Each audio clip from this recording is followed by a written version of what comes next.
बिस्मिल्लाहिर्रहमानिर्रहीम। अस्सलामुअलैकुम। English medium और दीनी स्कूल। कुएं पर 3 औरतें पानी बार रही थी। एक का बेटा गुजरा तो उसने बड़े फ़ख्र से कहा, मेरा बेटा इंग्लिश मीडियम स्कूल में पढ़ता है।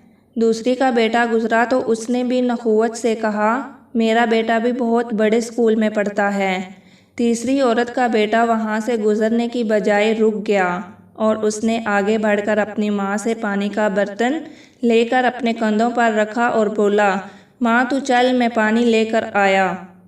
तीसरी औरत मुस्कुराई और बोली, बहनों, पढ़ता तो मेरा बेटा भी स्कूल ही में है, मगर वो दीनी स्कूल है। यहाँ उस्ताद ने उसे पढ़ाया है कि माँ की खिदमत करोगे तो जन्नत मिलेगी। मज़ीद अच्छी वीडियोस देखने के लिए मेरे चैनल को सब्सक्राइब करें, मेरी वीडियोस को लाइक करें। अल्लाह हाफिज़।